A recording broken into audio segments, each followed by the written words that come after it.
நம்ம இருக்கிற இந்த சின்ன கிராமத்துக்கு பேர் தெத்தி அப்படின்னு பேர். தெத்தியில் இருக்கிற ஆனந்தவள்ளி சமேத அக்னீஸ்வரர் கோயிலில் நம்ம இருக்கோம். இந்த தெத்திங்கிறது எங்கே இருக்குதுன்னு பார்த்தீங்கன்னாக்கா, நாகூருக்கும் கொஞ்சம் தெற்கா நாகப்பட்டினத்துக்கு வடக்கா இருக்கிற ஒரு ஊர், ரெண்டுக்கும் மேற்க இருக்குது.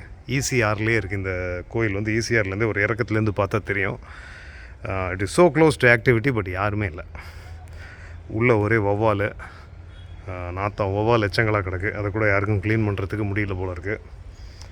ஸோ அந்த மாதிரி ஒரு பரிதாபகரமான நிலைமையில் இருக்கிறது தான் இந்த தெத்தி அக்னீஸ்வரர் கோயில். இது ஒரு பழைய கோவில் தான் போல இருக்குது.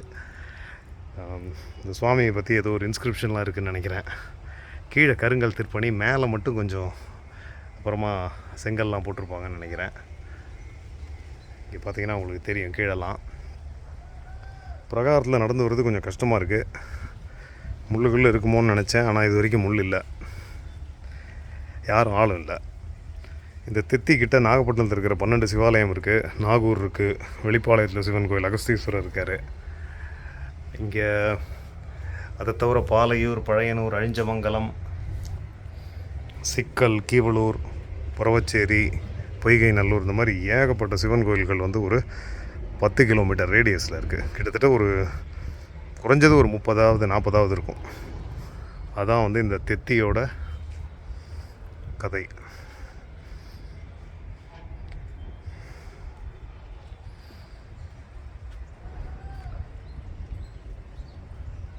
இங்கே ஒரு பிரகாரம் இருக்குது. அந்த பிரகாரத்தில் பார்த்திங்கன்னா ஒரு பெரிய அரச மரம் நல்லா கிளவிட்டு வந்திருக்கு.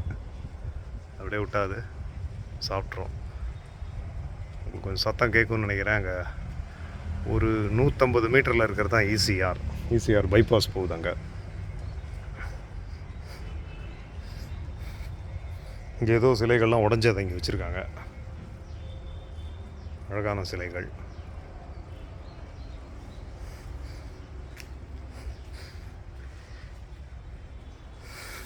இது வந்து முன்பக்கம் இருக்கிற ஒன்று. அங்கே நேராக ஒரு தனி சந்நிதியாக இருக்கிறது ஆஞ்சநேயர்.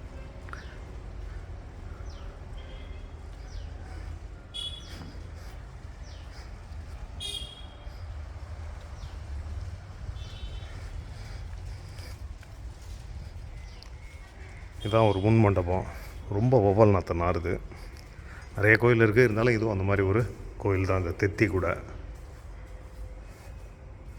இங்கே சனீஸ்வரன் வந்து ஒரு தனியாக வெளியில் இருக்கார். அது கொஞ்சம் டிஃப்ரெண்ட்டாக இருக்குது. தாண்டி பார்த்திங்கன்னா இங்கெல்லாம் பார்த்திங்கன்னா ஒரே வௌவால் எச்சமாக இருக்குது. ஸோ நேராக தெரிகிறவர் அக்னீஸ்வரர். அண்ட் ரொம்ப வித்தியாசமாக இந்த கோயிலில் வந்து என்னென்னா, மகாலட்சுமி இந்த பக்கம் இருக்குது, வலது கை பக்கம் இருக்க வேண்டிய மகாலட்சுமி இடது கை பக்கம் இருக்குது. இங்கே ஆனந்தவள்ளி அம்பாள் இருக்காங்க. வள்ளி தேவசேனா முருகன் இங்கே இருக்கார் ஒரு லிங்கத்தோட. இதுதான் நமது தெத்தியுடைய அக்னீஸ்வர சுவாமி கோவில். நேராக ஒரு தெரு இருக்குது. அதாவது இது ரிமோட்டாக இல்லை அந்த கோவில், பட் இருந்தாலும் விசிட்டேஷன் இல்லாமல் ரொம்ப பரிதாபமாக தான் இருக்குது. ஸோ நேரம் கிடைக்கும்போது இந்த கோயிலுக்கெல்லாம் வாங்க. இந்த கோயிலை பற்றி போட்டிருக்காங்க, அர்ச்சகர் டீட்டெயில் எல்லாமே இதில் இருக்குது. வேணால் இதை பாஸ் பண்ணி இந்த நம்பர் எடுத்துகிட்டு வருதுன்னா சொல்லிவிட்டு வாங்க. நான் உங்களை இன்னொரு வீடியோவில் பார்க்குறேன்.